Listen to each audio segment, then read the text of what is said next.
Good afternoon, requested attendees. I request one and all to please rise for the national anthem.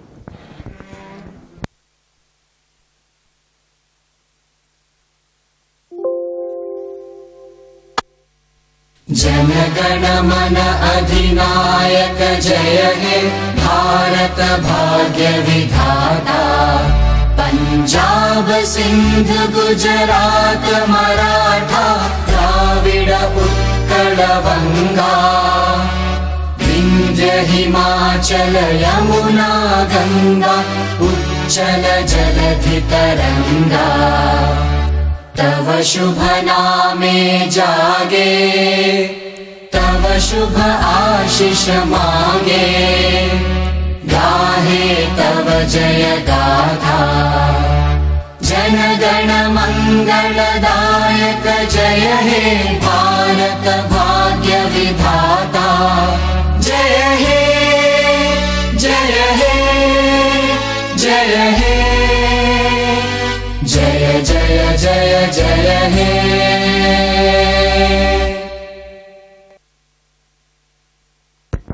Thank you very much, respected attendees.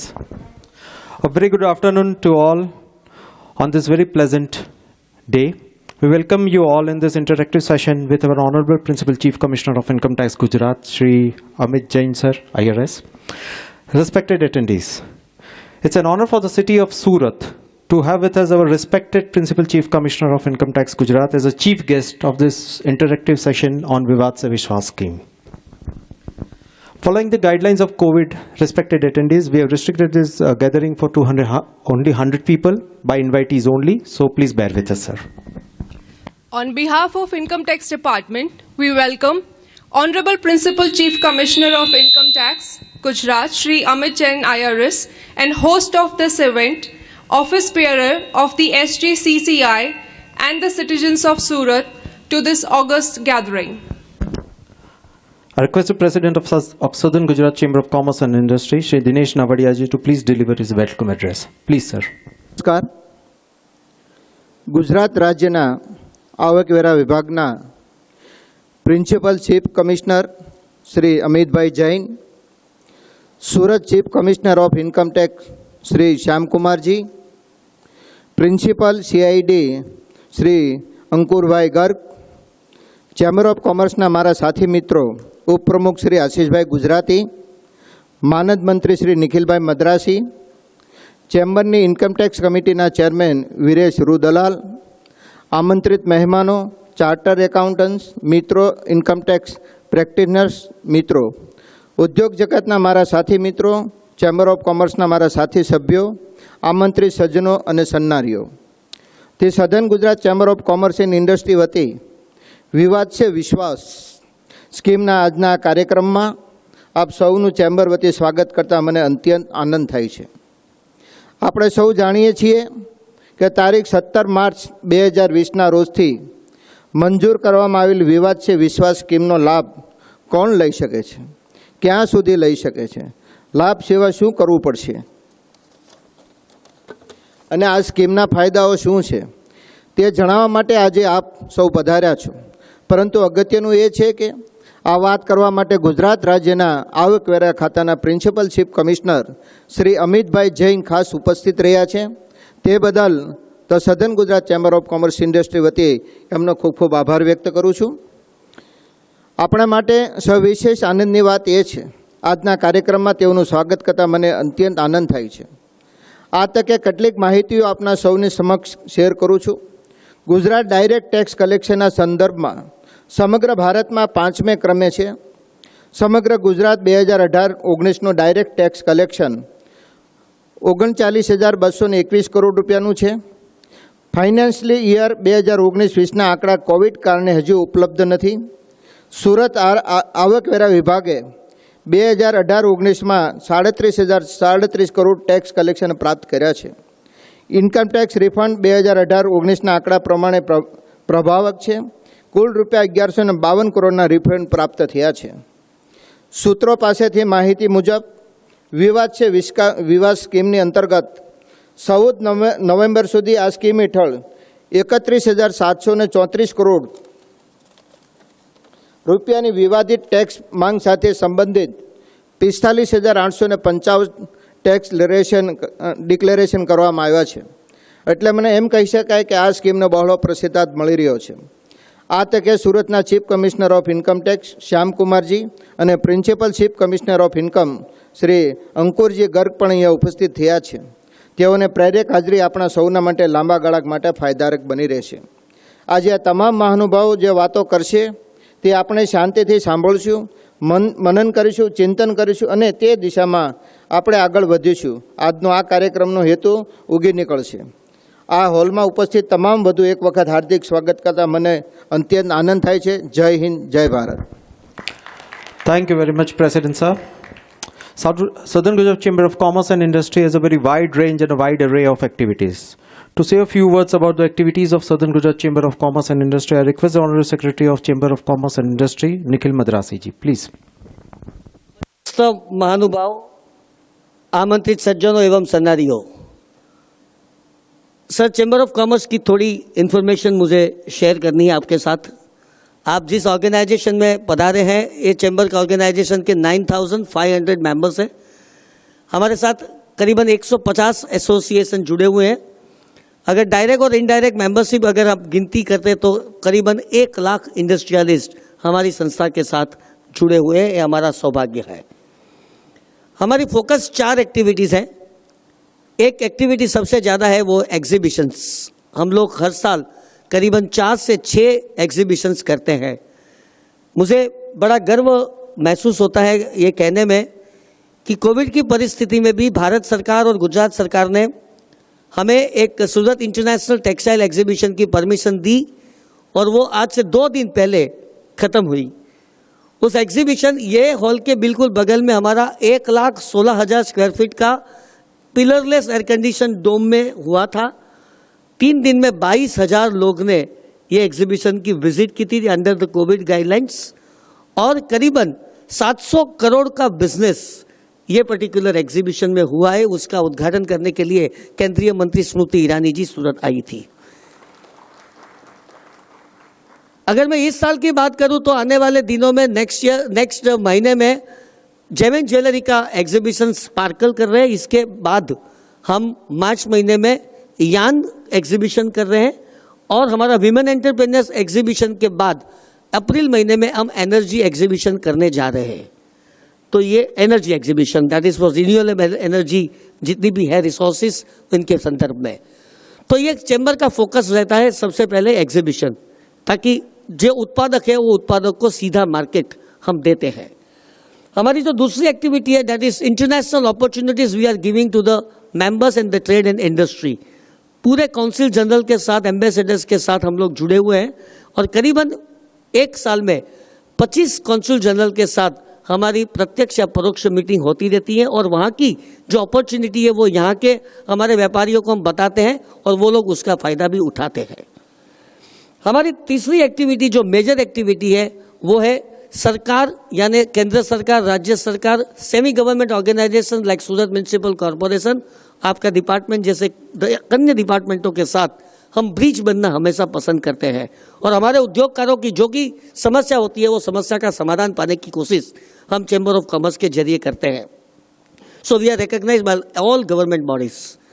और हमारी जो चौथी activity है वो regular turn पे करीबन 1 साल में 300 कार्यक्रम हम ट्रेनिंग, सेमिनार, कॉन्फ्रेंस, अधिवेशन इस प्रकार के कार्यक्रम हम करते रहते हैं. इस कोविड के काल में भी हमने करीबन 125 से ज़्यादा वेबिनार करके एक नया कीर्तिमान स्थापित करके हमारे उद्योगपतियों को हमने खुश किया है.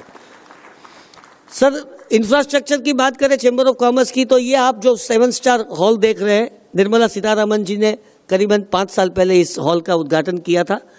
10,000 स्क्वायर फीट में ये हॉल है. इसके बाजू में डाइनिंग हॉल भी है और इसके बिल्कुल बगल में इस साइड में 1,16,000 स्क्वायर फीट का एयर कंडीशन पिलरलेस डोम है जो कि भारत का शायद एकमात्र इतना बड़ा पिलरलेस डोम है और जहां पर पूरे देश के इंडस्ट्रियलिस्ट एग्जीबिशन के लिए आते जाते रहते हैं. हमारा 4th स्टोरी बिल्डिंग है, शहर में, सूरत शहर के मध्य में है और वहाँ पर हमारा 2 हॉल है और पूरी जो चैम्बर की एस्टैब्लिशमेंट है वो यहाँ पर है. अगर मैं ये सी प्रीमाइसेस की बात करूँ तो बिल्कुल बगल में एक 8 फ्लोर का एक मल्टी स्टोरी बिल्डिंग हमने खड़ा किया है। हमारे क्रेडाई के लोग यहाँ पर बैठे हैं। उन सभी व्यवस्था जो भी ऑर्गेनाइजेशन है, इंडस्ट्रियल ऑर्गेनाइजेशन है, उन सबको हमने बिल्कुल सस्ते के भाव में ये ऑफिसेस हमने बेच दी है, इसलिए ताकि 8 फ्लोर में करीबन पूरी शहर की इंडस्ट्री की एक ही जगह पर अगर कुछ संशोधन साथ में मिलकर कर सकते हैं, ये हमारा समाधान का सॉल्यूशन के लिए हम लोगों ने ये प्रयत्न किया है। अगर मैं इसको बात को थोड़ा एक्सटेंड करूं तो इसी प्रीमाइसिस में आने वाले दिनों में 2000 सीट का ऑडिटोरियम हम बना रहे हैं, पार्किंग प्रोजेक्ट बना रहे हैं, 32 करोड़ की गुजरात सरकार की हेल्प से हम सेंटर ऑफ एक्सेलेंस बना रहे हैं और खुद चेंबर का एक 8 मंजिली इमारत एक और खड़ी कर रहे हैं। ये हमारी पूरी एस्टैब्लिशमेंट की मैंने आपको बात की। और हमारा global fabric research and resource centre that is GFRRC, it is basically textile industry के लिए हमने खड़ा किया है, वो भी हमारा एक फोकस सेंटर हमेशा बना हुआ है। तो सर ये ऐसी बड़ी चैम्बर है और इस चैम्बर में आपका हार्दिक स्वागत करते हुए मुझे बड़ी प्रसन्नता होती है। आप सबने हमने शांति से सुना, बहुत बहुत शुक्रिया, धन्यवाद।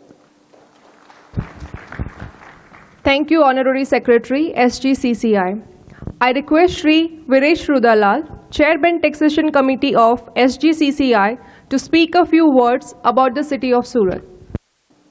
President of the SGCCI, Dinesh Bhai Navadia, Honorable Distinguished Chief Guest of this good afternoon, Sri Amit Jain sir, right from coming from the Gujarat, Principal Chief Commissioner Gujarat, Syam Kumar sir, CCIT, Honorable CCIT, Surat Charge, यहाँ पधारे हुए हमारे commissioner of income tax administration Gulati sir, Ankur Garg sir, Vaishnav sir और सारे हमारे department के honourable officers. Stage पर हमारे SGCCI के vice president Ashish Gujarati sir, secretary Nikhil bhai Madrasi, all our members of the SGCCI, advocate, tax consultants and the CA. Thank you very much for gathering here, all of us, for getting the knowledge from the very person at the helm of this office, in charge of whole of the Gujarat, that we are eager to listen to him on the subject which is of a very benchmark subject and a very flagship program of the central government, Vivad Se Vishwas scheme. We wish that this scheme will meet with such a grand success, so that for the purpose of all the litigations, the litigations are in the process and the pipeline will be cleared off, and we get a simple litigation-less regime onwards. That was the very good purpose of the central government, and we hope that this scheme will meet with a grand success, because of so much of the clarification and doubts will be cleared today itself. Now about the Surat, that I have to give brief about the Surat. Sir, Surat is known as a silk city in whole of the India because of the kapda और ये सब silk जो है we are producing here. And sir, we are producing almost 65% of the India's requirement in Surat itself. 65% of the kapda, जो कि man-made fiber, MMF, that we are producing here in Surat itself. We are having the 6 lakh power looms machines, automatic machines, very upgraded water jet machines, and all the latest machinery are now installed in the city of Surat. Outskirts of the Surat also is a very vibrating and happening part, because there all these industries are there. Sachin GIDC is very much near to Surat, 10 to 15 kilometers. And this side also has been developed on the western side, near to Bharuch and Ankleshwar. There also the industries are in a wide scale. So very vibrant city, and it will be in a year to come most fastest and growing city of will be proved to be the growing city of India. Sir, this is the first British invaded here, that means first British landed here at the port near Tapti River. So they first landed here in Surat, East India Company. So their first invasion is in Surat, and via Surat they have covered up the whole India.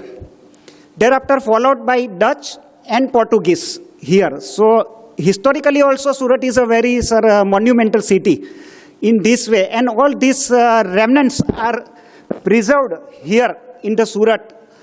उसका जो सब है यहाँ जरी पुराना जो भी कुछ है वो यहाँ पर है, देखने को आज भी मिलता है, and tourist will show it as shown as a part of this by how they have invaded. 84 ships have been anchored in this harbor, sir. That was at once upon a time such a rich city was Surat. Now having said that, sir, on the national part and the national participation, sir, Mahatma Gandhi has here in Dandi beach near to Navsari, 20 kilometers from Surat. So the first salt satyagraha that was done in the year 1930 by Mahatma Gandhi ji. So this is the places of attraction of the Surat.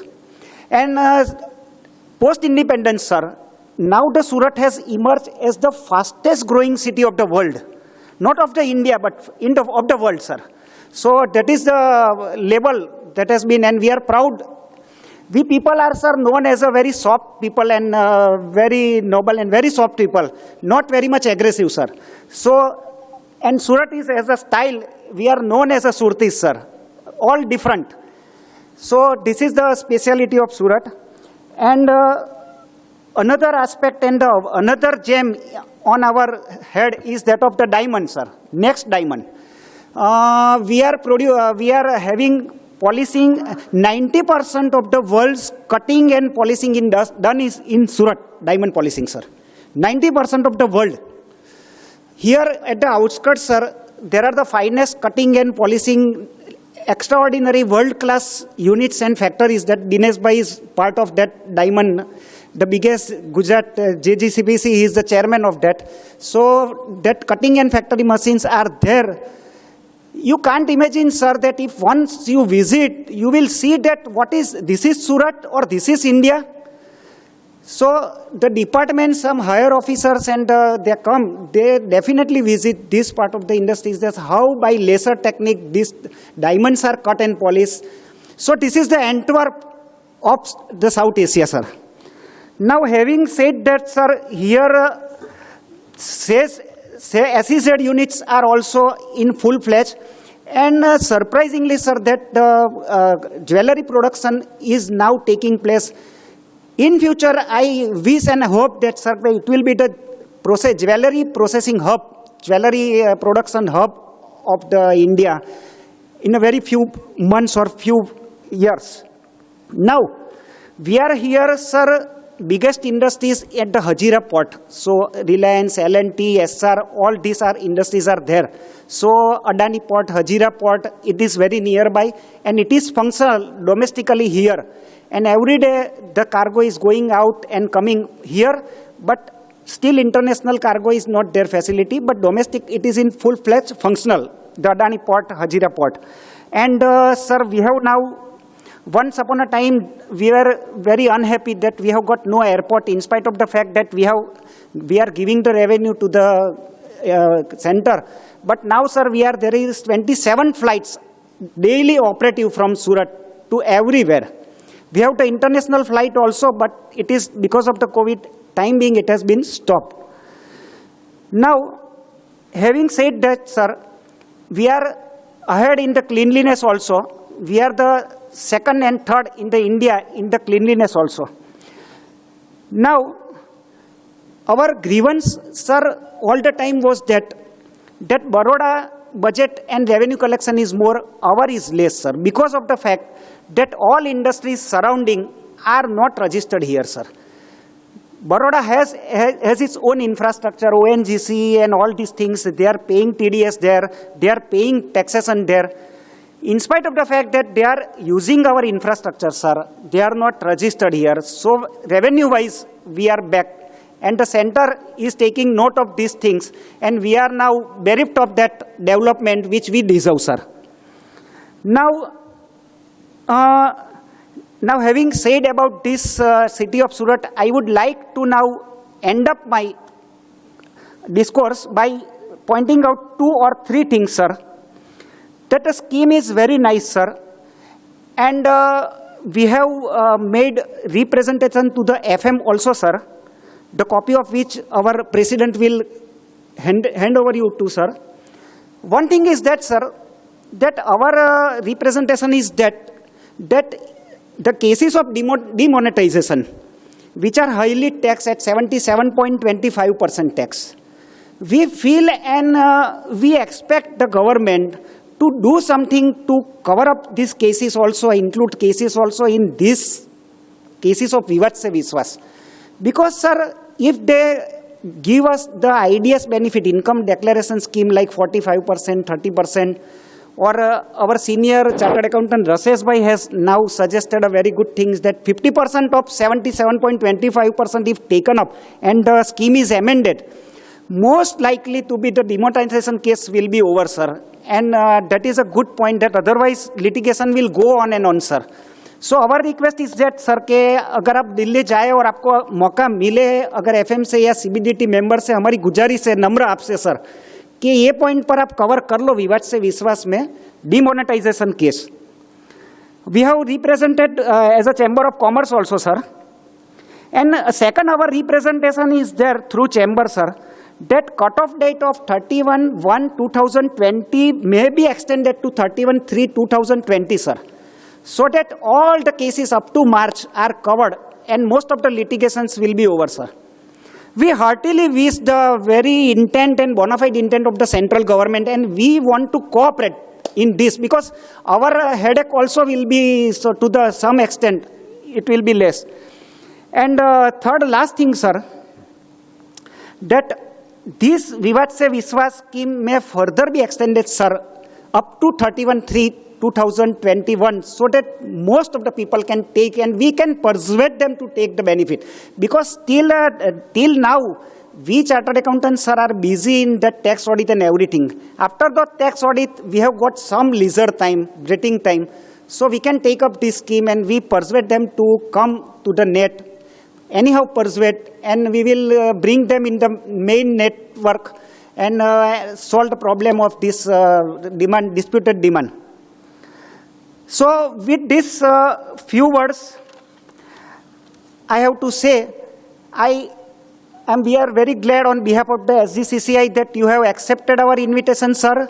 You have given us your precious, very spacious time with the busy schedule. You are coming first time for the Surat. We hope that you like the people of Surat, we the Surtis, and we wish you all the best for your future tenure. Expect a very grand success, sir. Thank you so much. Thank you, Shri Viresh.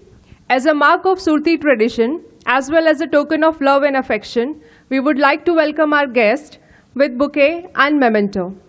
I request Shri Dinesh Navadia ji, President SGCCI, to welcome chief guest of today's event, Honorable Principal Chief Commissioner of Income Tax, Gujarat, Shri Amit Jain, sir.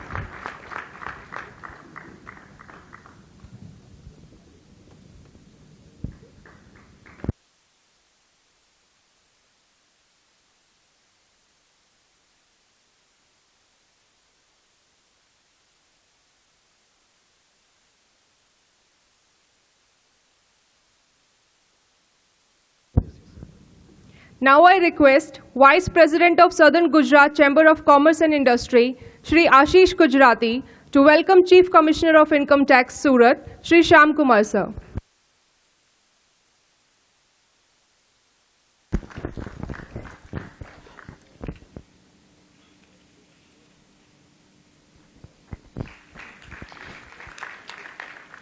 Thank you very much, Ashish ji. Now I request Honorable Secretary of South Gujarat Chamber of Commerce and Industry, Nikhil Bhai Madrasi, to please felicitate Principal Commissioner of Income Tax, REAC, Shri Saranjit Gulati ji. Nikhil Bhai, you'll have to walk down all the way from the dais. Please. Thank you very much, sir, for being a part of this August gathering.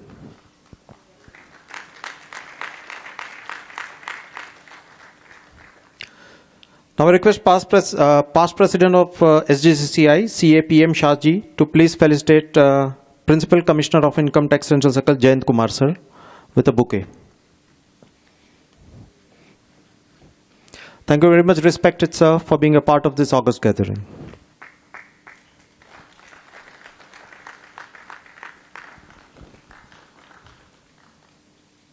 Thank you, sir. Request CA Rashesh Shah, President Surat ITT Bar Association, to please felicitate Principal Commissioner of Income Tax Ankur Garg sir with a bouquet.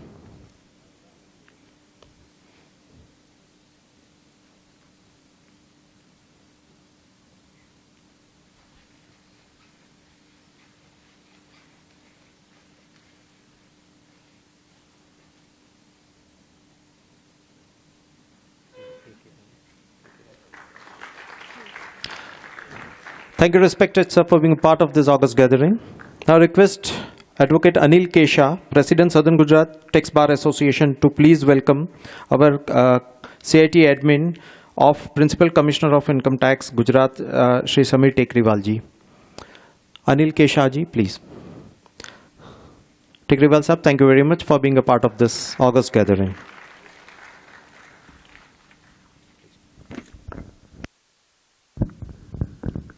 I request the Chief Commissioner of Income Tax Surat, Shri Shyam Kumar sir, to address the gathering.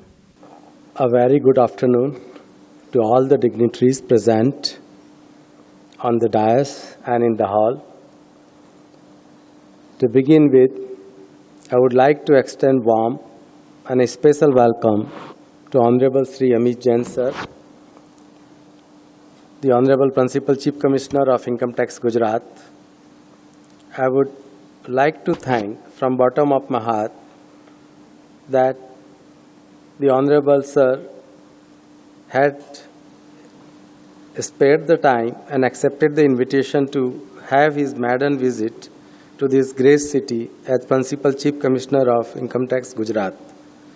It's my pleasure to extend warm welcome to the distinguished dignitaries and respected Sri Dinesh Ji Navaria, President of Southern Gujarat Chamber of Commerce and Industry Surat, respected Sri Ashish Ji Gujarati, Vice President Southern Gujarat Chamber of Commerce and Industry Surat, respected Sri Nikhil Ji Madrasi, Secretary SGCCI, respected Sri Viresh Ji.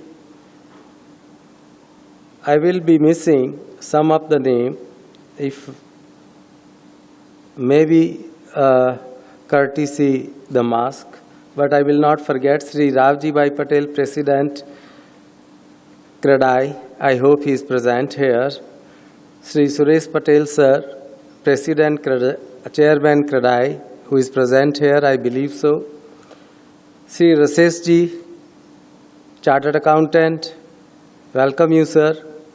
Sri Anil Ji Shah, Sri Anil Ji, welcome you sir. He is also heading South Gujarat Income Tax Bar Association. Thank you so much for being present here, sir.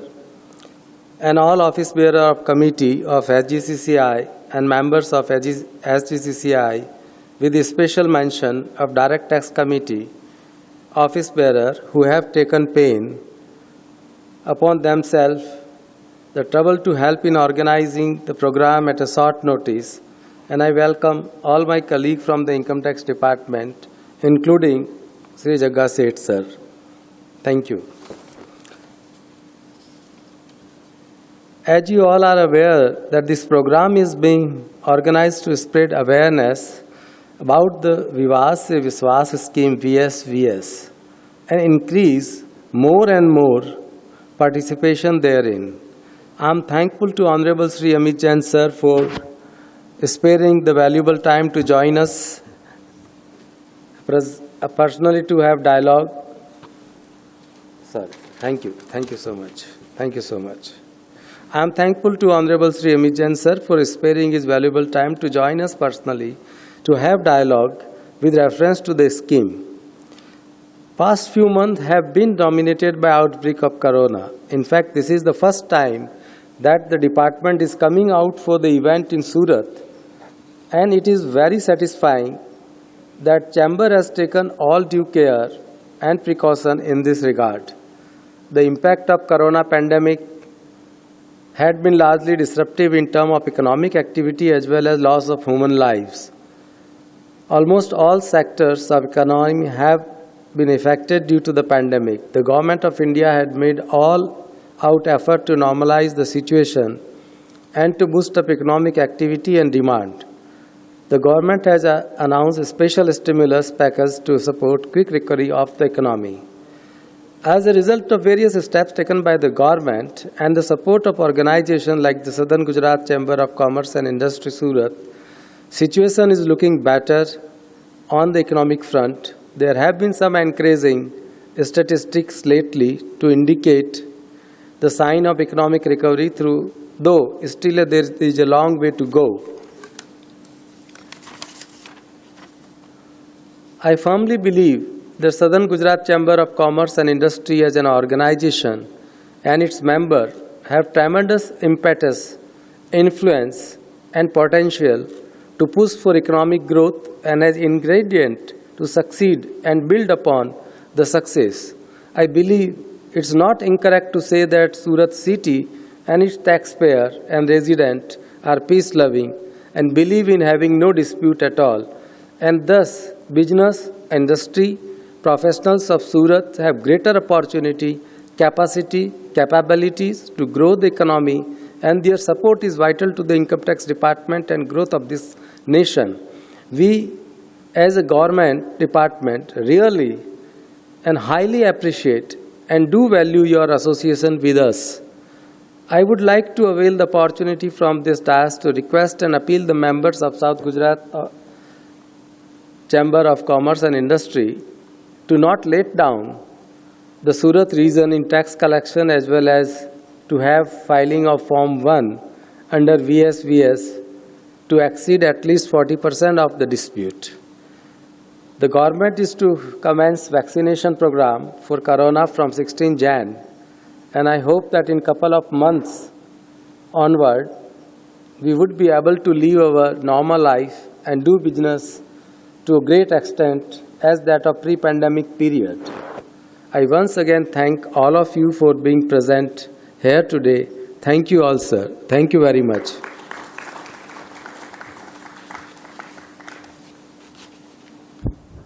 Thank you, respected sir, for your message for tax compliance. I take this opportunity to introduce the Honorable Chief Guest of today's function.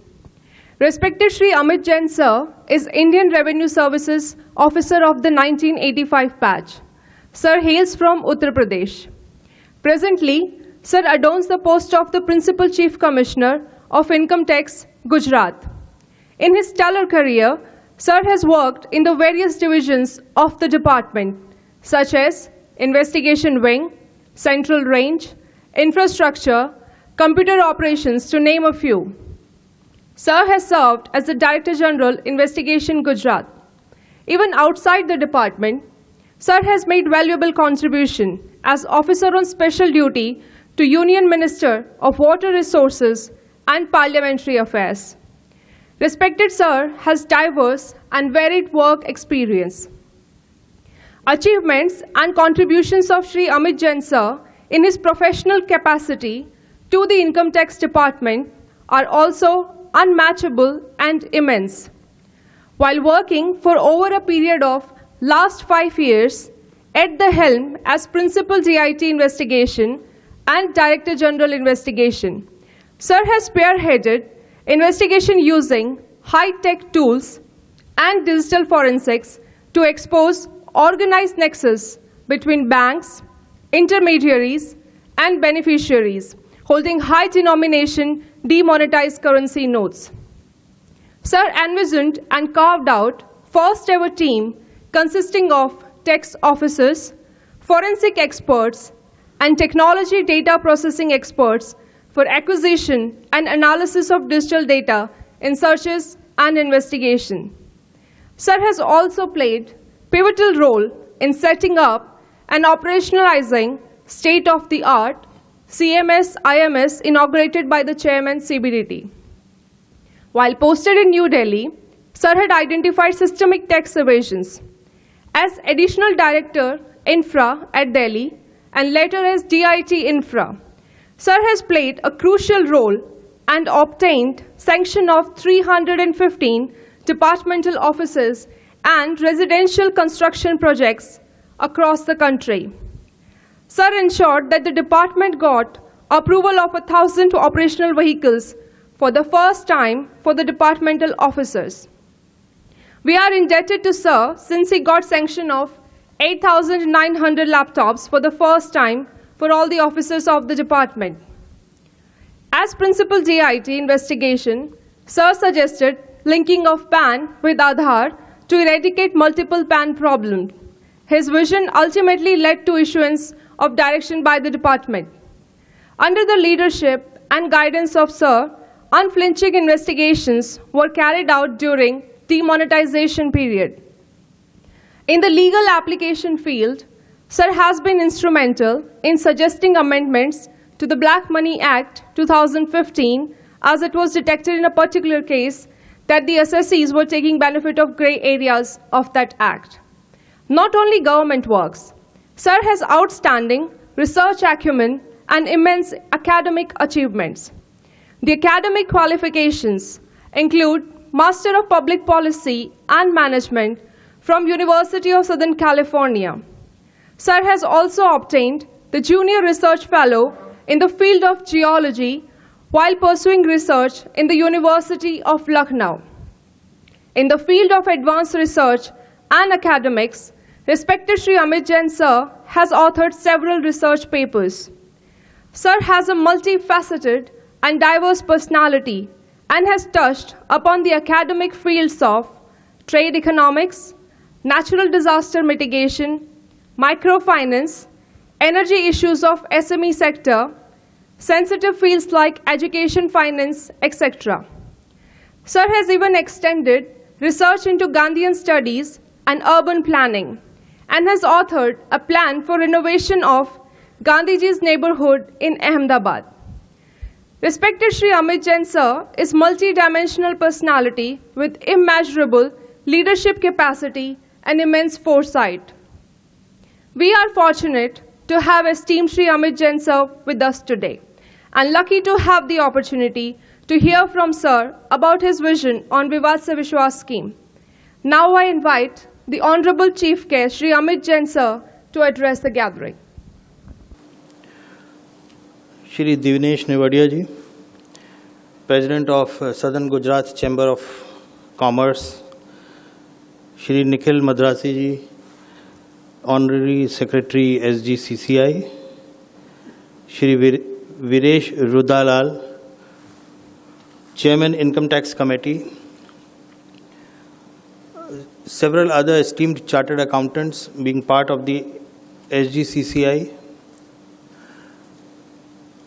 esteemed tax consultants and tax practitioners, members of the GCCI present today, and the entrepreneurs who have joined this occasion, my colleagues from the Income Tax Department, a very good evening to all of you. I really feel honored and feel privileged to be a part of such an organization which I never imagined would have done so much of good work and I didn't know about it. And in fact, I feel myself lucky to have accepted this invitation. And I must tell you that Mr. Shyam Kumar had been your strongest emissary to persuade me to visit, because I said that during COVID times we are having various webinars, so I can join SGCCI through webinar and interact. But he said, no, your personal interaction would make a difference, and everybody from the SGCCI has desired that I should be present here, so I could not say no, and I decided to come.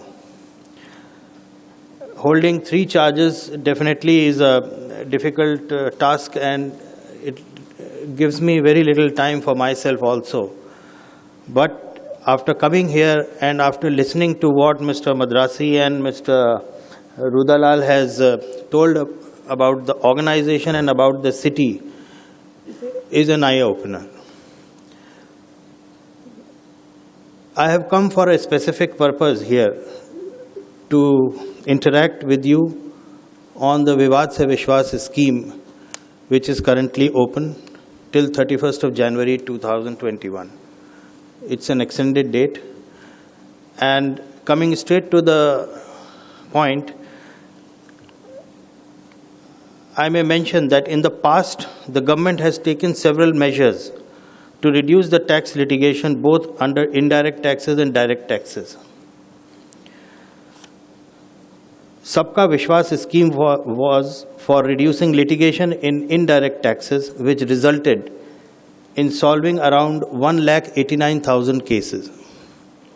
Now for direct taxes, in order to reduce litigation in income tax, a no dispute but trust scheme, which is popularly now known as Direct Taxes Vivad Se Vishwas scheme or DTVSVS, has been announced by the Honorable Finance Minister in the Finance Bill 2020 and enacted the Direct Tax Vivad Se Vishwas Act 2020 on 17th March 2020. Subsequently, wide circulars number 7, 9, 18, 21 and notification number 85 of 2020 and such other directives. The government has amended the provision of the scheme to clarify various issues and extend the time limits considering the COVID-19 pandemic. Over the years, pendency of appeals, as you know, filed by the taxpayer as well as the government has increased due to the fact that number of appeals that are filed is much higher than the number of appeals disposed of. As a result, a huge amount of disputed tax arrears is locked up in appeals at various levels. Currently, there are 4,83,000 direct tax appeals or cases pending in various appellate forums, be it CIT appeals, ITAT, High Court or Supreme Court. As on 30th of November 2019, the amount of disputed tax arrears is 9.32 lakh crore. Considering the actual direct tax collection in the financial year 2018-19 was 11.37 lakh crore, the disputed tax arrears constituted nearly 1 year's direct tax collection. Tax disputes consume a lot of time, energy and resources both on the part of the government as well as taxpayers. Moreover, they also deprive the government of the timely collection of revenue. Therefore, the government felt that there is an urgent need to provide for resolution of pending tax disputes. This will not only benefit the government by generating the timely revenue, but also in the taxpayers who will be able to deploy time, energy and resources saved by opting for such dispute resolution towards their business activities. So this scheme is basically a dispute resolution scheme, and it should be understood that this scheme is not an amnesty scheme. This scheme gives you an opportunity to resolve your disputes directly with the department and do away with the whatever litigation is pending and look forward towards your business, contribute towards the GDP of the nation. So the objectives of Vivad Se Vishwas Scheme 2020 are to reduce pending income tax litigation, to generate timely revenue for the government, which, as you know, is very important. This timely revenue generation, especially during COVID times, is very important. Whatever we pay and whatever we contribute to various, PM's Care Fund or through this revenue, we will be able to sustain our vaccination program also. And so it becomes our duty to be a part of this nation building, nation saving process and contribute in whatever way we can to generate timely revenue for the government, and lastly, benefit taxpayers by providing them peace of mind, certainty, and savings on account of time, resources that would otherwise be spent on long-drawn and vexatious litigation process.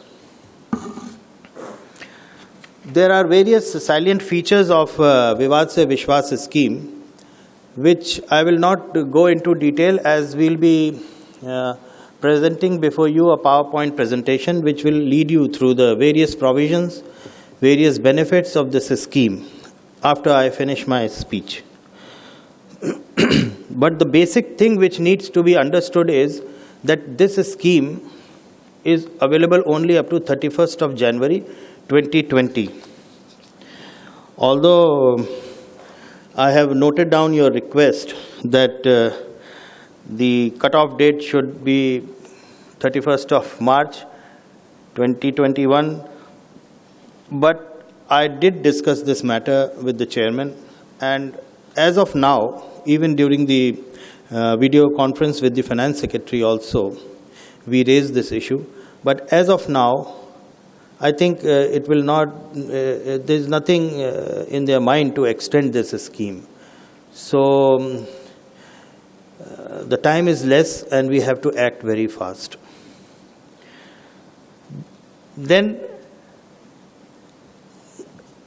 whatever is the procedure, you will be told, but the most important thing in this entire scheme is it's a sort of a mediation and conciliation exercise, whereby you pay taxes and you are absolved of the tedious process of prosecution, interest and penalty, which is a very big relief.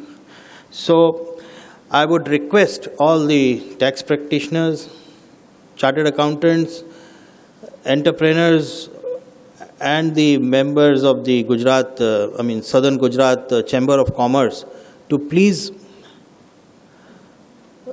clear the way and come forward to end your disputes. The disputes can be revenue neutral also. It is not that if you have a demand, then only you come. You end the dispute. There can be disputes where there is no revenue effect, like depreciation. But then, instead of going in for a protracted litigation, the idea is to end it here and start and make a new beginning. So, as Shyam Kumar, my worthy Chief Commissioner, has already,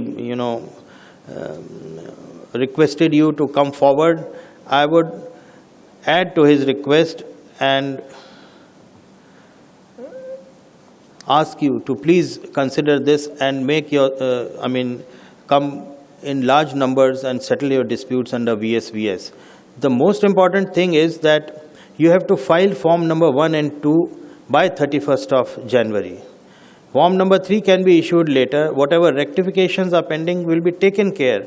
But you have to avail by filing form number 1 and 2. If you don't avail this scheme by 31st of January, then you lose the chance.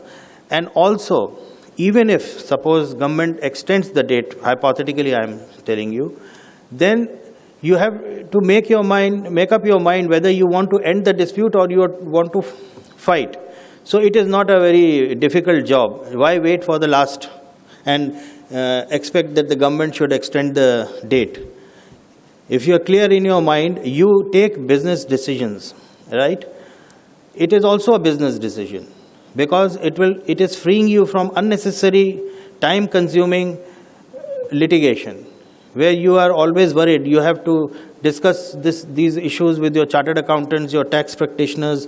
क्या करें नहीं करें, you decide. As you decide in your business, you are good entrepreneurs, you are one of the best and the finest in the country, and why not be finest here? So I urge all of you to please opt for this scheme, make Surat again great, and make the charge great by coming all out for this scheme. Now, this scheme is helpful in cases where litigation cost, external and internal, is much higher than the disputed tax, and the resultant tax benefit even in the event of successful outcome. Secondly, long pending disputes where disputed tax has not been paid with low probability of success. In such cases, the waiver of interest and penalty could be more than the tax itself. So, cases where 147 were issued and the cases were 148 cases which were assessed, reassessment cases, and now you are fighting, and they are old cases whereby the calculation of interest and penalty are too high. Those are the cases which should come forward and file their form number 1 and 2. To give you briefly, in Gujarat there are currently 51,686 number of tax disputes in various appellate forum. A total of 78,785 crore is locked up in litigation. Just to give you an idea to the number of tax disputes and corresponding arrears at various forum pending as of now, which qualify for VSVS, we have 42,156 appeals pending with the CIT appeals. In ITAT, there are 7,513, High Court 1,645, Supreme Court 311. As you will appreciate that the government is determined to end the disputes between the SSC and the department. And the government want to build trust. Trust is the thrust word in the entire scheme. And we are working, and we can assure you that we'll go all out to earn your trust. Let there be no distrust between us. We'll be clear, we'll be transparent, efficient, as the scheme says. And there has been an amendment in the Act also, bringing transparency, efficiency, and accountability in the Act itself. So now the tax officials are also duty bound, and also the SSCs, by bringing the taxpayers' charter within the Income Tax Act under 119A section. These are, never heard of before, because it has been given a legal sanctity. So from both the sides, there are obligations towards the department as well as by the department towards the SSC. And let me tell you, over the 2 or 3 years, you will see that people who never used to, never wanted to come to the department just out of fear, that fear will go. That is why we have introduced Faceless, because it gives you an opportunity to sit at your home or in office, file your returns. In case your returns are under scrutiny, comes under scrutiny, you can file your submissions, and that's it. So we are moving towards a tax administration which is very less cumbersome. The return filing is very seamless. We are introducing 26AS, redesigning 26AS forms, in which all your transactions will be visible to you, and that will be integrated to the your returns, so that when you open your when you start filing your e-filing your return, you will see your computation itself, and wherever you don't agree, you can you find that some income is not included, you can include it. It will calculate for you, and just one click you file the return. So that kind of tax administration we are looking forward, and that cannot be success without your participation. So with that, I was referring to the number of disputes which are pending at various appellate forums. You will see that disputes in the High Court and Supreme Court have been reduced, because the government purposely increased the monetary limit. So many cases have been withdrawn from the litigation from our side. Now we want you to act. So please, you have to act and show us that Surat is great. So as against the total number of Form 1 and 2 filed by the taxpayers till date, I have the figures now at the latest till today.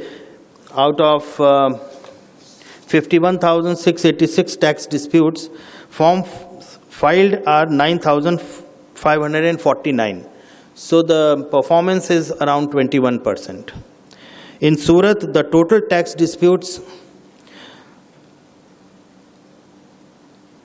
amount to 21,225 crore, and the forms filed are 4,533. So that is also 21, not crore, it is 21,225 disputed demand cases. So it is also 21. So you are matching Gujarat figures, but not the highest figures. So I impress upon you to clear all these. If not 21,225, at least 20,000 cases should come in VSVS. This is my hope and wish. And I can only urge you that wherever you have any doubt, you can come straight to Mr. Shyam Kumar or Mr. Ankur Garg is here. They are all available. For your convenience, in case you feel that the problem or an issue is to be escalated, we have put a window in the Income Tax Gujarat website, which is specifically for VSVS. So you can upload your query, you can upload your document, and you will get the resolution as quickly as possible. We have put a nodal officer there, 3 officers and 4-5 inspectors are there to see those emails which are coming through that portal, and we are distributing them and taking care of your issues.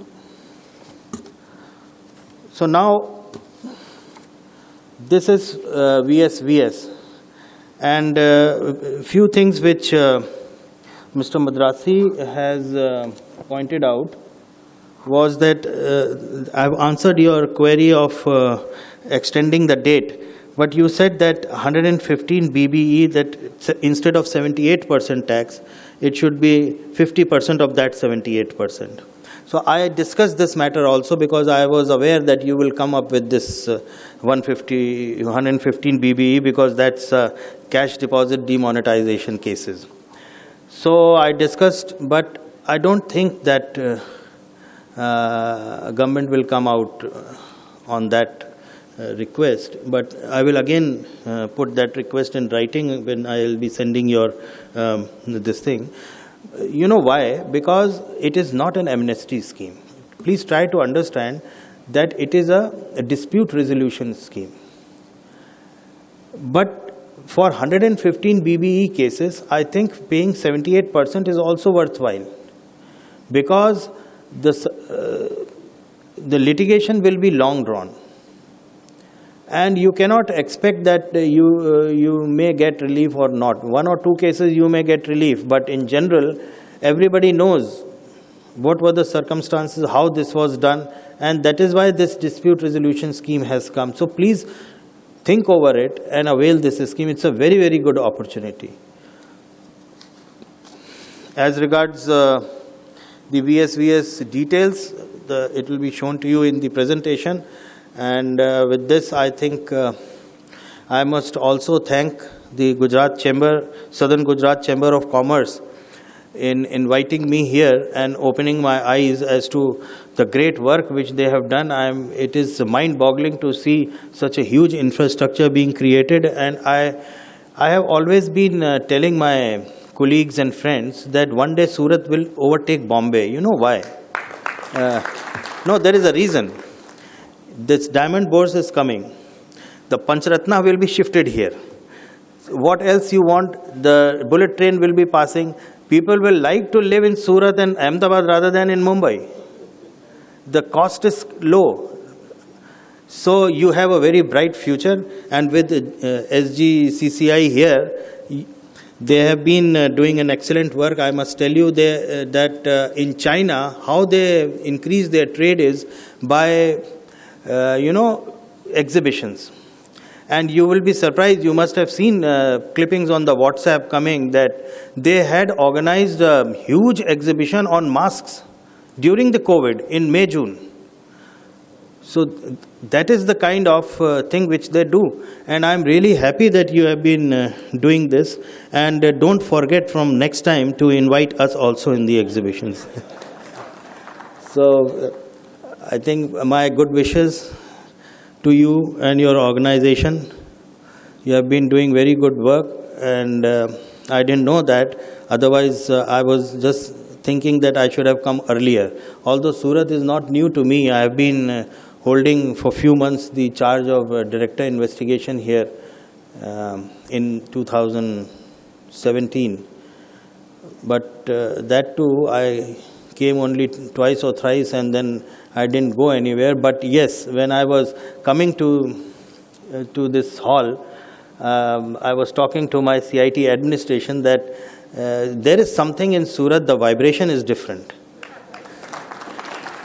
So my all good wishes to you. Thank you very much for inviting on such a beautiful day. Wish you all a very, very happy Makar Sankrant, and wish you that you overtake all other cities and become number one. Once again, the rating has been, as you said, and you become the cleanest city as well, beating Indore.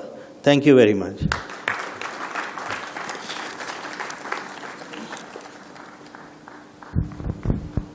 Honorable Sir, thank you for sharing your insights with us. Taxpayers, professionals and department personnel of Surat are greatly benefited by your vision.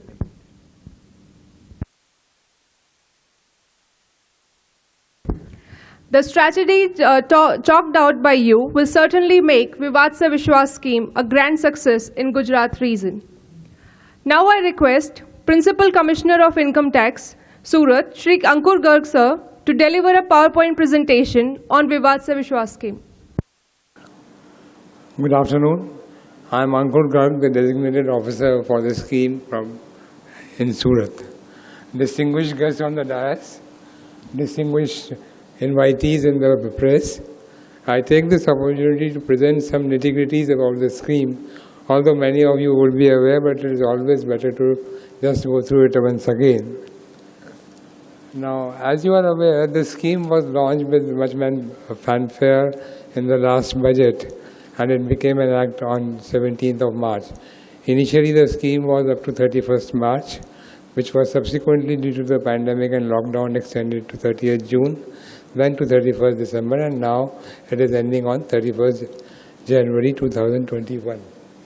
Now, this offers a win-win situation for dispute resolution to both assessees and the government.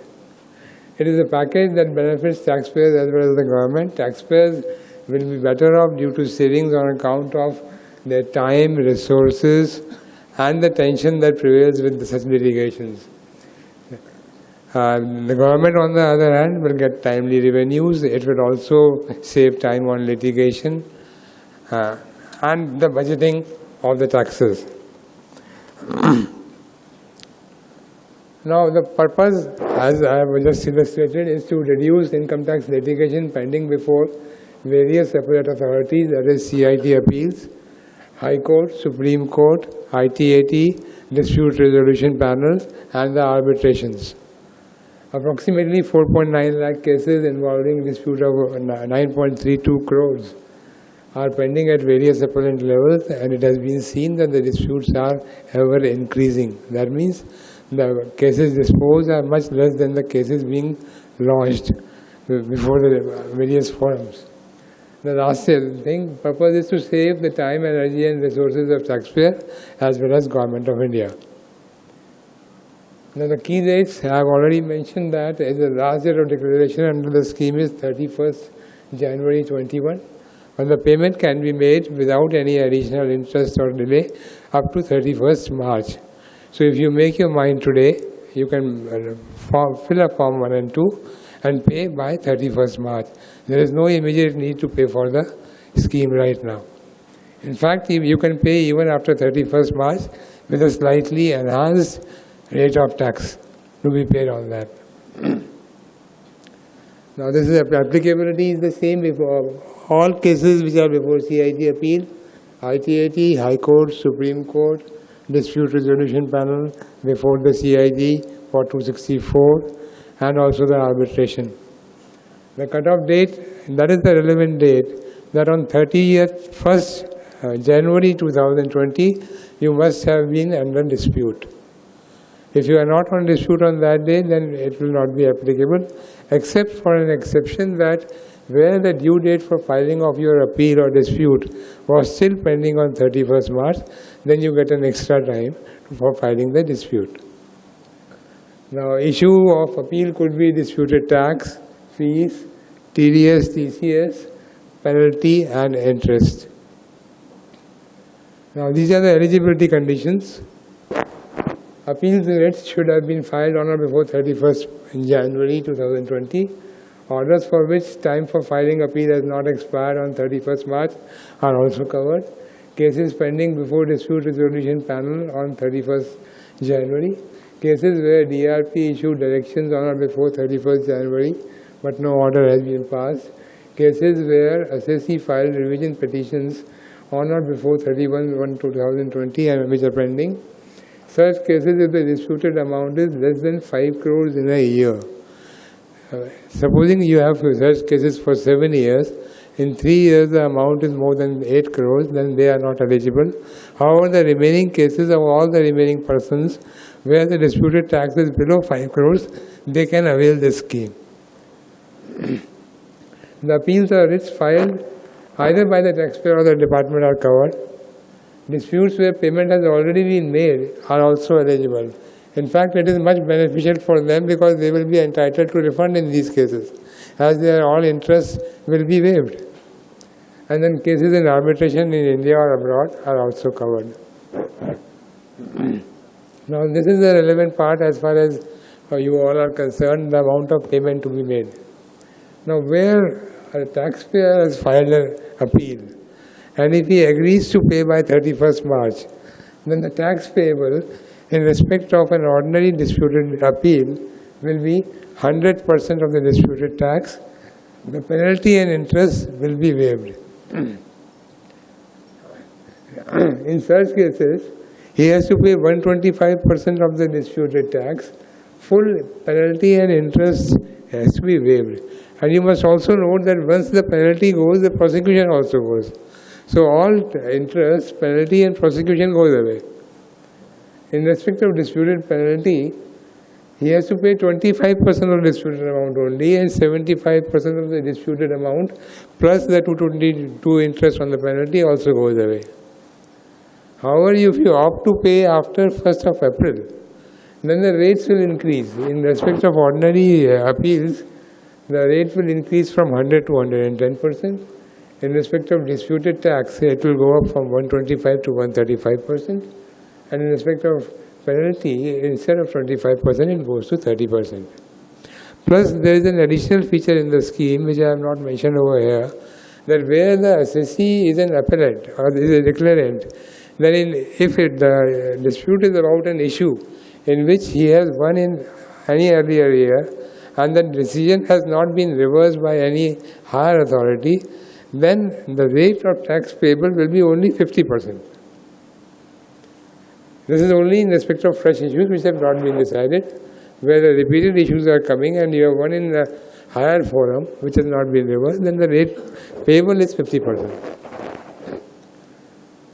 Now I go to the cases where the department has filed an appeal.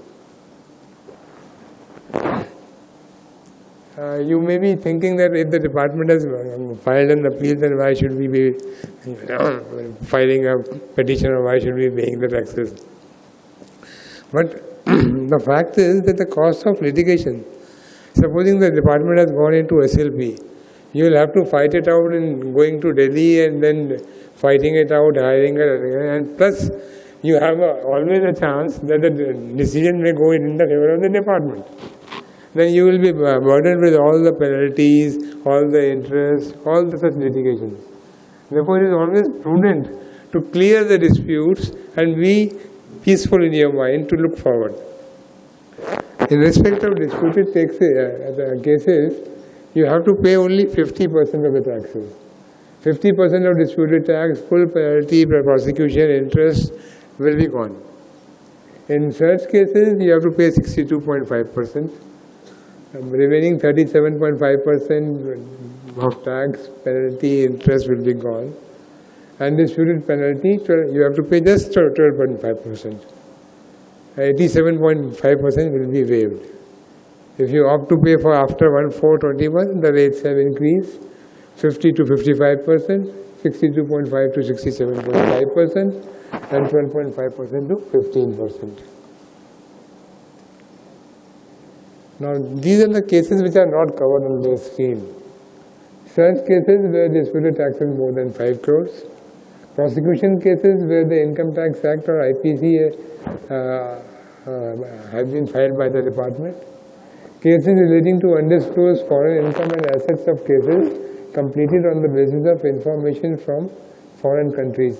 This is a very relevant issue. These days we are receiving a lot of information under the various agreements like FATCA and CRS, plus also we also further seek specific information in different cases. If any addition is based on the such information which has been received from outside the countries under bilateral agreement, then those cases are not covered in this because they have an application of Black Money Act. Now, cases covered under IPC, the Unlawful Prevention Act, NDPS Act, Prevention of Corruption Act, PMLA Act, COFIPOSA Act, Benami Property Transaction Act and Securities Act are also not covered under the scheme. Now, when there are more than one issue involved in an appeal, then the CC has to go for all the issues. He cannot cherry pick the issues for which he wants to go for VSS and the others which he wants to litigate. So if there are 5 issues, he has to go on all the 5 disputed issues. If he has accepted particular issues, then he need not go on that, but all the disputed issues have to be covered. Now, this is a specific for those who have brought forward losses and that. We have given you 2 options. Either you pay the notional tax and carry forward whatever you had claimed in the return, or you don't pay any tax but accept the reduced loss or bad credit and take it forward. So these are the 2 options available. Depending on the choice you made and the future profits or losses that you incur, you can choose your option. Now, this is a relevant issue that appeal has to be withdrawn before the issue of final certificate for settlement of the disputes. The taxpayer is required to submit a proof of withdrawal of appeal or writ with the intimation of payment along with the Form 4 that you filed. And the department would also withdraw the appeal writ before the issuance of final certificate for settling a dispute. This point is very relevant when we come to the FAQs or the questions that you have raised in this forum, and they may be useful over there. Now, refund of taxes paid. Where the amount is paid before the filing of the declaration, then whatever excess he will be refunded to him, but without interest, of course. And however, the amount that you have paid subsequent to the filing of declaration and after the completion of the scheme will not be refundable. So once you have paid the tax under the scheme, you have to avail it, it will not be refunded. Now, these are the benefits again for the purpose of repetition. The scheme endows a number of benefits on the people who avail it, some of which are as follows: waiver of interest, immunity from penalty, and immunity from prosecution. Order passed by the designated authority to be conclusive as to matters mentioned therein, and such matters cannot be reopened in any other proceedings. Once the form number 5 is issued to you, such case cannot be reopened for any proceeding, whether by way of audit, review, or anything. No institution of any proceeding in respect of an offence, penalty, or interest, there will be no further proceedings. Appellant forums, arbitrators, conciliators, or mediators have not to decide the issues in respect of cases wherein an order is passed by the designated authority. That means once an order is passed, then nobody can take any proceeding, and all those appeals filed by you will become non-existent. Now, precedence. This scheme provides that filing of declaration will not set any precedence, and it cannot be claimed in any other proceeding that the taxpayer or the department has conceded its position by settling the dispute. So tomorrow if you go to an ITAT or a CIT appeal with this, and the department cannot claim that they had settled this issue in the appeal. because this is not a settlement, this is only a one-time dispute resolution. And it does not create any law, it does not create any precedence, or does not amount to your giving up the claim. Now the scheme in NV series is issue of 5 forms. The declarant will file the declaration before the designated authority in form number 1 and 2. 2 is the verification statement, 1 is the main form. The declarant shall withdraw the appeals or writs petitions with the leave of the court. Where you have gone to High Court or the Supreme Court, then you have to take a leave from the court for withdrawing the appeal. So that you have to do. Similarly, applications have to be made before the CIT appeal and the ITAT. Am I audible now? Am I audible to you?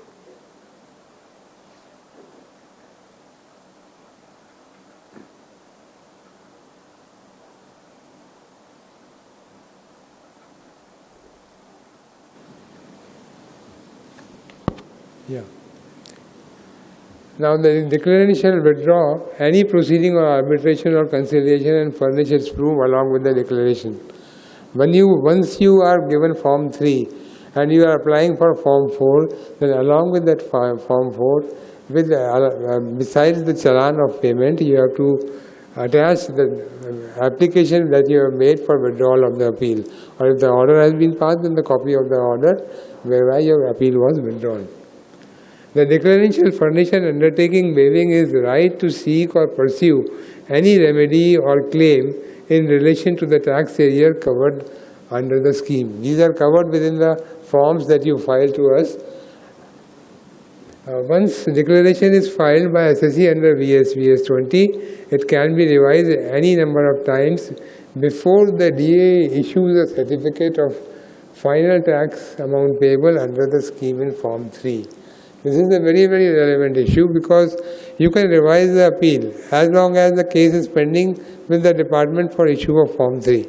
But once the tax declared or the tax payable has been pronounced by way of issue of Form 3, then your declaration cannot be revised. So you have to be a little careful while filing Form number 1 and 2. Or respond to the emails or letters that we issue to you where there is a variation to get the demand corrected before the certificate is issued. Now the declarant shall pay the amount determined by the designated authority within 15 days of the receipt of Form 3. This was as per the extant rules when the Act came, but now you can pay up to 31st March. He shall intimate the details of such payments to the designated authority, and thereafter the designated authority will issue you Form number 5, which will exonerate you from all litigations, all tensions and all problems as far as the dispute is concerned. Now CBDT has released circulars on number 7/220 dated 4th March containing FAQs relating to the scheme. The circular has been reissued as circular number 9 on 22nd April, which is a very comprehensive circular, and subsequently also on 21st December 2020, they have issued a final certificate because the questions raised by various taxpayers were many and varied and complex. So this is the final question circular that has been issued. You can go through that to get rid of all your problems, all your litigation issues. Thank you. Thank you very much, sir, for a very concise and to-the-point PowerPoint presentation, sir. I hope most of the expected questions must have been answered with PPT. But in any case, we have to start the interactive session with the permission of respected sir. So, can we start the interactive session? Thank you very much, sir. So, we have the first question from C.A. Rashesh Bhai Shah, President, Surat ITT Bar Association. I request C.A. Rashesh Bhai to please, the mics may please be. Till the mics reach the attendee, I acknowledge the presence of respected O.P. Vaishnav sir, Srinivas Bidri sir and Ritesh Mishra sir from the department. Thank you very much, sir, for being a part of this August gathering. Also acknowledge the presence of CREDAI Chairman Suresh Bhai Patel, President Ravji Bhai Patel, Honorary Secretary Vijay Bhai Dhamelia, Taxation Committee from CREDAI and my co-chartered accountants Asudarya ji and Jignesh Amin ji. Himanshu Bodawala from CTEX, President of CTEX. Secretary Surat ITAT Bar Association Suresh Kabra ji, he's here. Past President of Surat Branch WSA of RCAI Hitendra Modi ji. Kulin Pathak ji from Southern Gujarat Income Tax Bar Association. Thank you very much, sir, for being a part of this gathering. Sir, your question, please. Honorable sirs, if ITAT has set aside the matter directing the assessing officer to frame assessment de novo, in such case whether this declaration can be filed or not. In fact, it should be allowed as income cannot be enhanced in set-aside proceedings in view of the decision of the Supreme Court in case of Hukamchand Mills Limited and M Corporation Global Limited, followed by Gujarat High Court in case of Fidelity Share and Security Limited. So, whether a declaration can be filed in a case the matter is set aside by the Honorable Tribunal to frame the assessment de novo. If you refer to the FAQs, then FAQ number 7 clearly clarifies that when an assessment is cancelled to be framed de novo, assessee cannot VSVS. Where it has been set aside to the AO with a particular direction to look into a particular aspect and the amount of dispute can be quantified. In that case, the assessee can avail VSVS, but where it has been completely set aside to be framed de novo, then since there is no dispute, no case at all, then VSVS cannot be availed of by the assessee, which was clarified in question number FAQ number 7 of the circular, as I mentioned, 120 by the board. Just sorry to interrupt. There is two things which I would like to tell you about, which are not related to the VSVS, but I have been told to convey it to you. One is that in these faceless assessments, the notices and the communications are being sent through email. Many a times the emails have been casually written either of their friends or some chartered accountant or tax practitioner, which may or may not be now their attorneys. So in that case, notices remain uncomplied. And even after 4 communications, the National E-Assessment Center is finding that there is no response. Then we do 360-degree profiling. And in that case, if certain red flags are raised, then some intrusive action do take place. But I'm not here to threaten you. I'm just trying to tell you that it is very, very important that all the notices should be promptly complied with, because it is now embedded in the taxpayer's charter also that the assessee should know what his tax practitioners are doing on their behalf, and they have to comply with the notices, paid timely and things like that. You must have read it. So this is very, very important that the taxpayers should should continuously see their mails, make a habit of that and respond to it as quickly as possible. So as to the chamber, I would request that they should either hold meetings within themselves or through any communication or whatever way they find it suitable, should educate the entrepreneurs, the taxpayers to respond to the emails.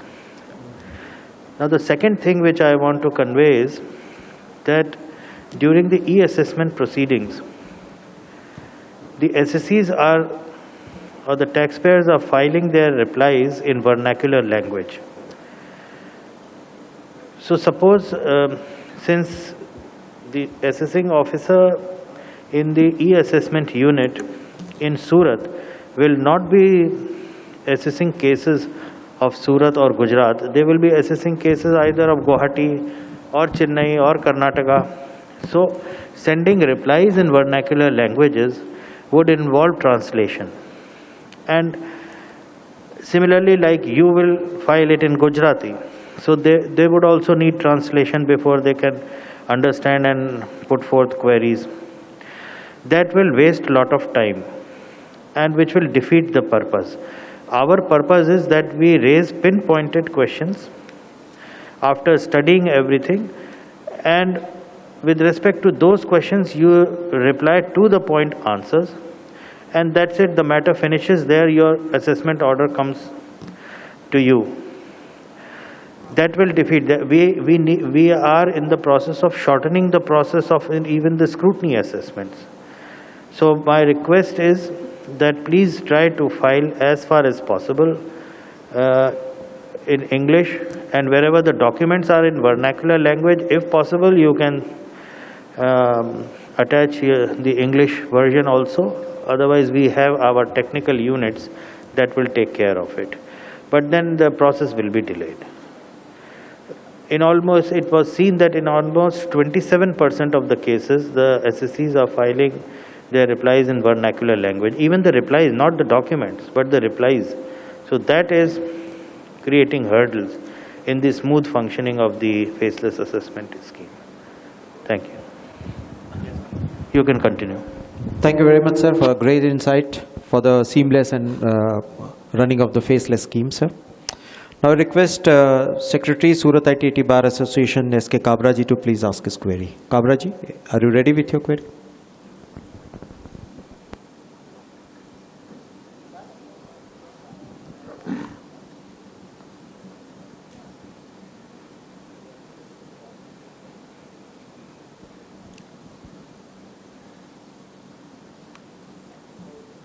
Sir, may not be a query, but a small suggestion.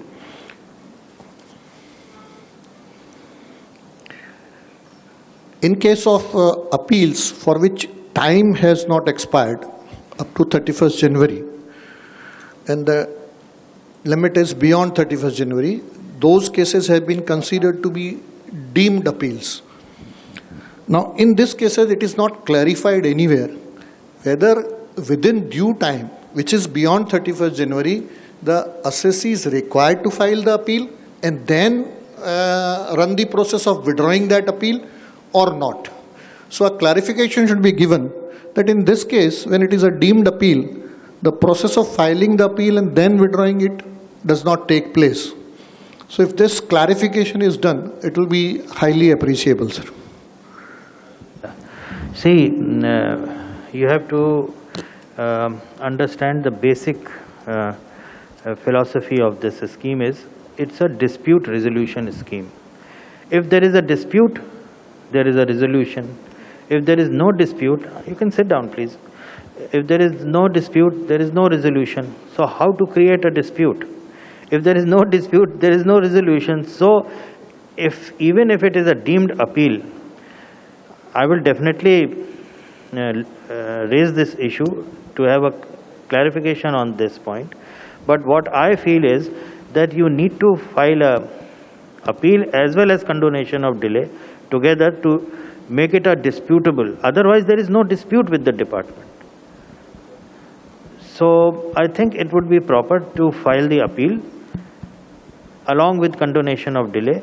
The CIT appeal will delay condone the delay, and then you can get the certificate once you are issued form number 3. When you file form number 4, you have to attach that withdrawal of appeal. So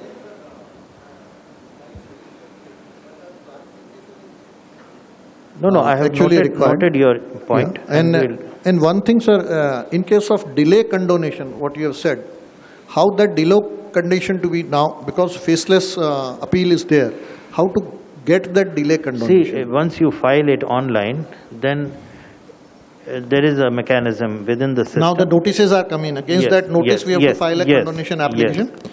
Correct. Okay. And also, I will raise this issue for, if a clarification is required, then the board will definitely issue it. Because yes, sir, in question number 36 of FAQ, it has been termed as deemed appeal, and there is no such literature that yes or no mention that the appeal should be filed. In question number 36, there is a mention of deemed appeal. There is a, in FAQ, I remember there is a mention of 4th December circular that if you have filed the appeal by 4th, is it so? That was for delay condonation, sir. Yes. That was for delay condonation. condonation. But this is specifically for No, I think those common appeals sense, which are time is goes beyond like 30 days. that you have to raise a dispute with the department, Yes. get it condoned, and then, but that mechanism is inbuilt in the system that you will be receiving a notice, and against that they will certify the disputed demand. Okay, sir. Thank you very much. Thank you very much, sir. Both Rashesh Bhai and Kabra ji are past chairmen of Surat branch of WSF ICI. Now I request Anil Kesha, President, Southern Gujarat Income Tax Bar Association. Please, sir. Amit sir, you had told that Surat is the great. If you go to the history, in 1997 VDS scheme, Surat had a disclosure of 1100 rupees, 1100 crores. That and in Bombay it was 5,500 crores. But in Bombay there were 10 commissioners. So each per commissioner disclosure was 500 crores. And in Surat there was one commissioner and disclosure was 1100 crores. So Surat was the highest in 1997. So you passed the remark that Surat is the great. Surat is really a great, sir. I meant it. Now my query is that the appellant is a retired person. For 11-12, two types of additions were made. 30 lakhs substantive addition and 40 lakhs protective additions. Against both the addition, appellant had filed the appeal before CIT appeal, and which is pending. Now the amount which was added as protective assessment addition was shown as income in the subsequent year, that is for AY 13-14. And appellant filed the rectification before the AO. And AO rejected our application. Now the appellant, the assessee filed form number 1 declaring both the addition, that is on protective assessment and as well as substantive addition. The CIT has passed the form number 3. Now my query is that whether we can file revised return, because as per question 35 of circular 9, in case of protective, it is mentioned in the FAQ that if there is a protective assessment, the AO shall pass the rectification order. In my case, AO has directly disobeyed or not obeyed the FAQ question 35. Now the assessee wants to revise his form number 1. Can he do this?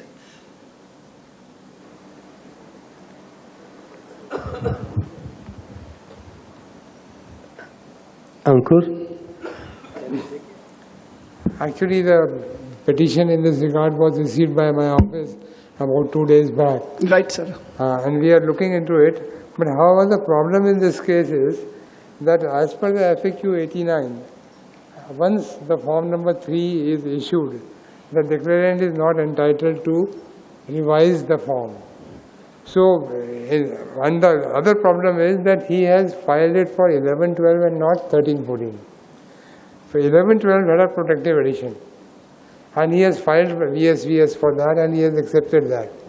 So I think the only remedy that we'll have is to give him relief in 13-14 where he has offered. But we are still looking into it.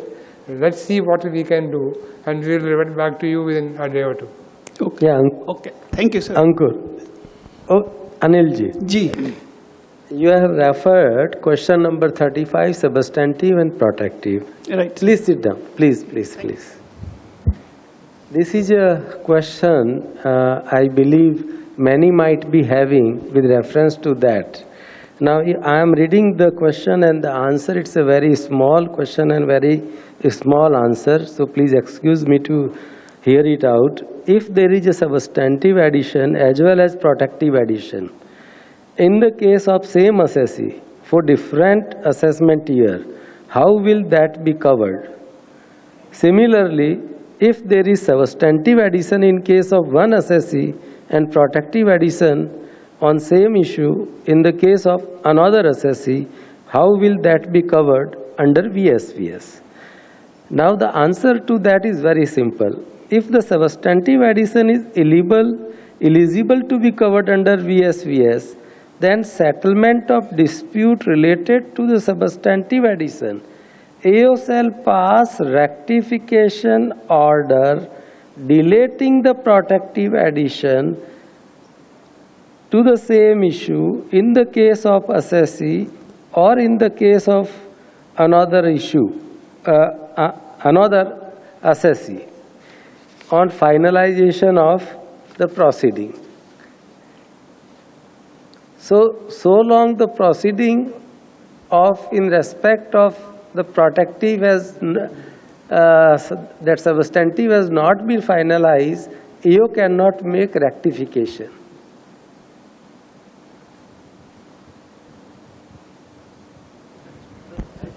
But, Your Honor, in his case, in assessment year 13-14, he has already declared that protective addition and he has paid tax in the year 13-14.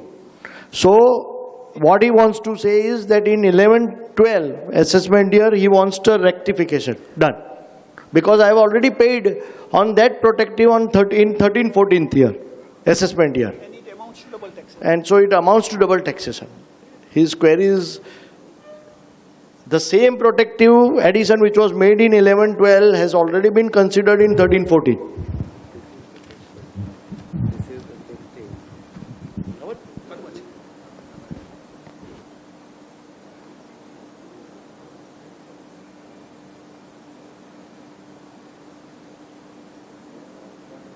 So that protective addition has been offered in 13-14.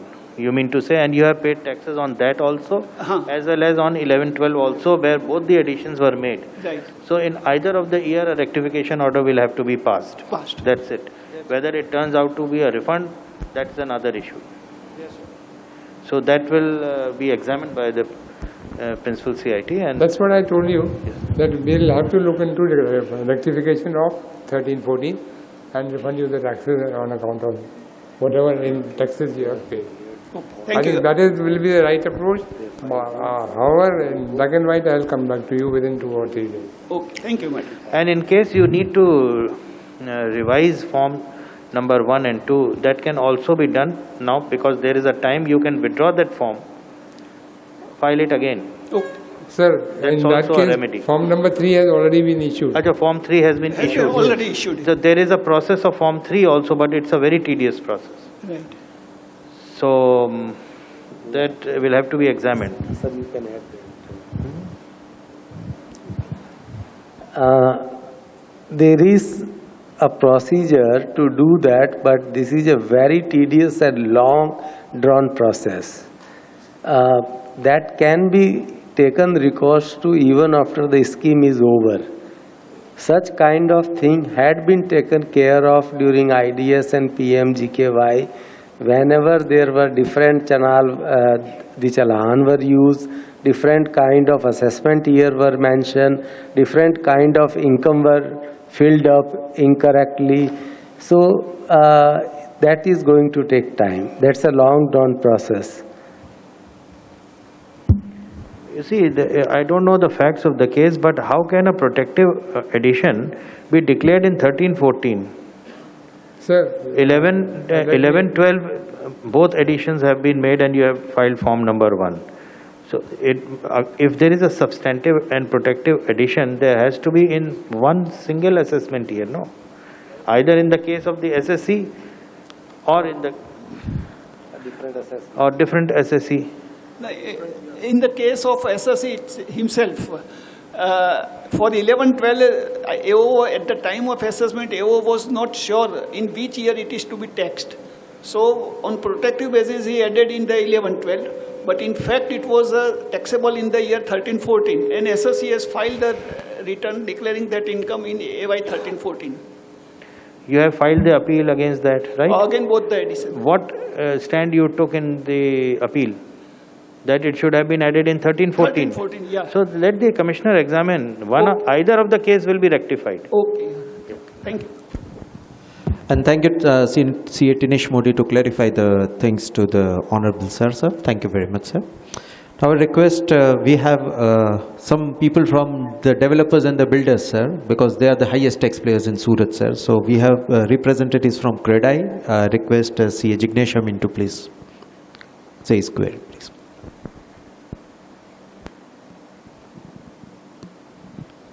Thank you, sir.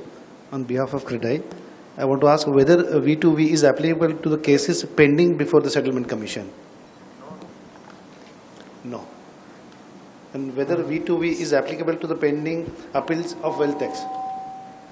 Actually, Settlement Commission is not mentioned in the appellant forum, and there is a relevant FAQ also, which this is question number FAQ number 63, if you can note down, which clearly mentions that the scheme cannot be availed by people who are before Settlement Commission. Similarly, this FAQ number 18 clearly specifies that it is only for income tax matter and not wealth tax matters. It does not apply to wealth tax, interest tax, gift tax, or any other type of tax. Thank you, sir. One more question. Whether there was a refund claim in a particular year, which is under VSBS, the demand should be set off while issuing the form number 3, but not done. This has created genuine hardship to the assessors, as they will have to pay tax first, then file an application for refund claim. You can give me the detail of the case. I cannot, generally it should not be there, but if it has happened in a case, you can mention the case to me so that we can look into it, what was the reason why the refund was not issued and demand was raised. And the last question, sir. The mistake apparent from the record committed by the CIT appeals in framing the appellate order is not rectified, and now since it is faceless, the SSC is left with no choice. The tax effect after rectification is negligible, but the SSCs cannot opt for VSS due to this anomaly. See, this is a rectification to be carried out by CIT appeal. So you have to file a petition before the NFAF for early rectification of your appeal. AO cannot do anything in this case since your rectification is pending before CIT appeals. See, what I would suggest is that I already told you that it is important that you file form number 1 and 2. These are procedural issues which can be tackled. So, when there is a trust building exercise, don't think that anything at the back at your back will happen. It will be discussed with you, and we'll come out with a very considered decision in this regard. So the point is to opt for this scheme. Procedural issues, procedural aspect, whether rectification is to be done, has not been done, you have paid taxes, that can be tackled later, but there is no adjustment of tax as far as this scheme is concerned. Yeah. So if you have paid taxes and you have not got the refund and demand has been raised, that is a rectifiable thing. Sir, for the second point, what he has raised is what has happened. It is in my case only. The learned CIT appeal passed an order, partly allowing my appeal. I am in ITAT. I have already filed form number 1 and 2 of Vivad Se Vishwas scheme. Now what has happened, there was a mistake because it was a common order for 10 SSCs. It was a printing mistake, copy-paste, whereby a share of one of the co-owners was wrongly written as 1/8 instead of 1/24. So now I immediately, after knowing that in 2018, I filed a rectification application before the learned CIT appeals. That has not been entertained, Your Honor. Now what is happening, the learned AO is sticking to 1/8 share of the SSC and he is creating a huge demand. So as per my Vivad Se Vishwas, I have to pay only 2,50,000. See, you have a dispute with CIT appeal, yes, right? Yes. Have you raised this dispute in ITAT? Yes. So there is a dispute, it will be resolved. Right, sir, but now the form number 3, if it will be issued on the amount of 12,50,000, not 2,50,000, which... No, you are not understanding that when form number 3 will be issued, you will be consulted on this issue because you must have written it in form number 1 and 2. this aspect. Sir, so there is no column that where I can write it, Your Honor.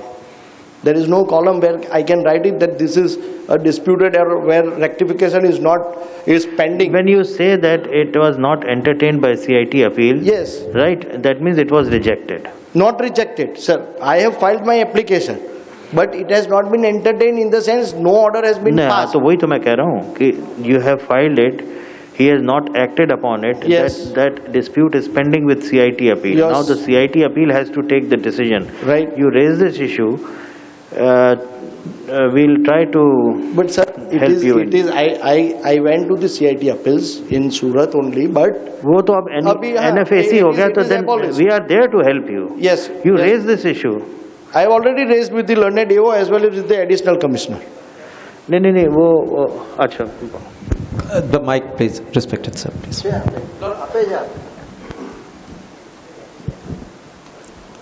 Sir, in such cases, NFSC has given window to the existing CIT appeals in Surat. So you can file that application. Okay. Then we will upload that application to the NFSC and NFSC will send to the concerned CIT appeal. Okay. So you can file your manual application with the 3 CIT appeals here in Surat and we will upload it. Okay. That window is available now, just they have provided it. Okay. Thank you. That's fine. Thank you. So we have just witnessed a faceless come face-to-face hearing. And you can at least intimate me so that I don't issue form number 3 against that.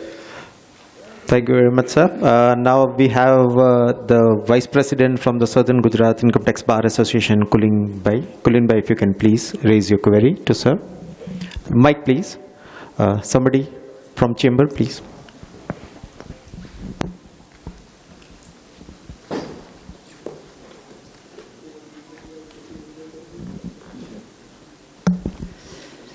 Sir, myself Kulin Pathak, Vice President of All Gujarat Federation of Tax Consultants and the VP of Southern Gujarat Income Tax Bar Association.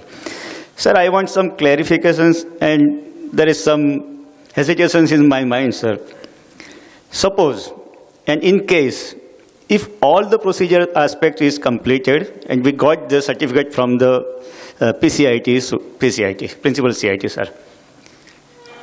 After completing all this, is any power to Principal CIT on the matter, on the apparent from the record, if there is a mistake or some queries may be found or take some, has any power to CIT to withdraw that certificate, sir?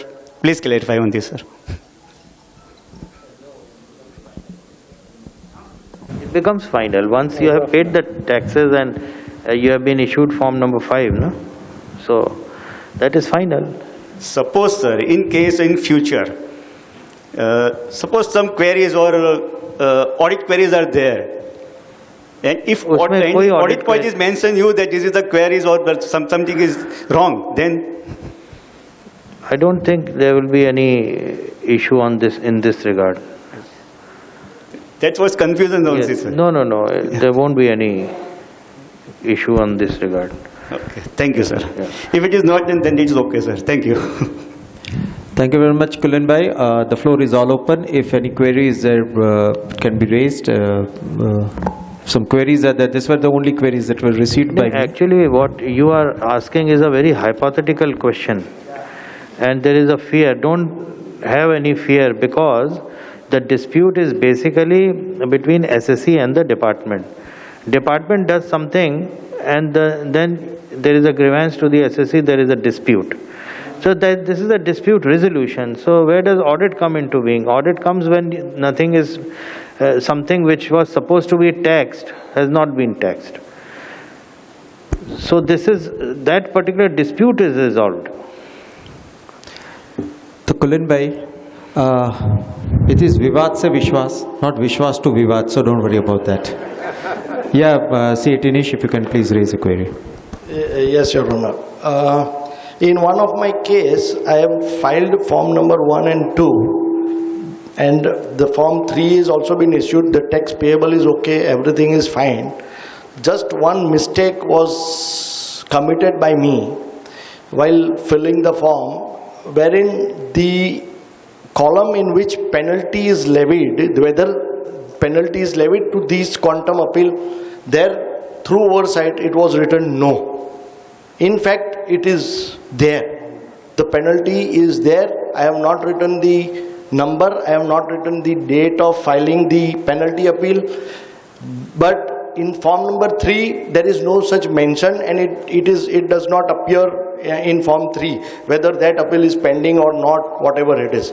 Now my question is, suppose I will file an application for withdrawal for penalty also, but maybe sometime afterwards, 1 year after this application, if the CIT appeals tells me or that you have not shown this penalty or is for some other matter, this is not for this matter. So what is the remedy? Whether I can file an application just letting the principal CIT to know that this matter has been, this mistake has been committed by me, so it may be rectified on the records. Otherwise, the form is perfectly all right. Form 3 is also all right. Tax payable is also all right. Only this small mistake has been committed, which is... See, the FAQ clearly state that whatever appeals you want to cover under VSVS have to be clearly mentioned in the form. So in case you have not mentioned the penalty, then the penalty will not be waived. It will be only in respect of the interest. But Your Honor, the same addition, quantum addition which is there, it is a very simple mistake. I don't think so that this harsh should be done to the SSE. It is. I think it is very harsh if it is not done. Okay, so we'll raise this issue to the Systems Directorate and we'll try to come back. Please note it down and we'll... It is a very genuine and a small Yes, I agree. Yeah.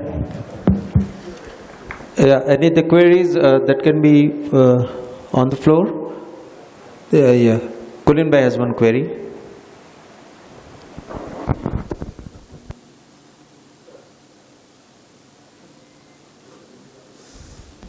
Sir, assessment completed under Section 143 of the Act. During the assessment, the assessee offered for taxation and paid tax thereon voluntarily the amount of cash deposited in his bank account. Hence, no addition was made and no demand got created. However, penalty was levied since the relevant sum was offered for taxation during the assessment. The assessee intends to settle the penalty appeal matter under VSV by paying 25% thereof. Now, the assessee has received a notice from the assessing officer under Section 154 to rectify the original assessment to charge the amount of offered by the assessee at flat rate or under Section 115 BBE. If above action is carried out, the demand on assessment will also get created and the penalty demand will also get enhanced, which is already settled under VSV. Since the assessee has already filed Form 1 and 2 under the VSV, the direction should be issued to the assessing officer for not altering the assessment and penalty status. Otherwise, the matter settled under VSV once again will got cropped by yielding the advantage of the assessee, sir.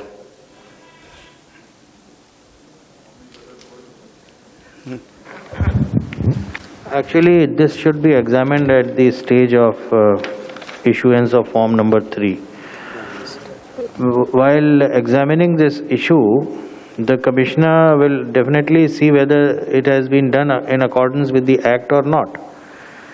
And since 115 BBE has been incorporated in the Act, which says that a particular percentage of taxation will apply to additions made under Section 68, 69, whatever it is, then definitely we have to determine the correct amount of tax. So I think rectification will have to be done at the stage of Form number 3 itself and then issue. And suppose you say that you have paid the tax and Form number 5 has also been issued, you mean? No, sir. Waiting for. So Form number 3 has to be issued in those cases.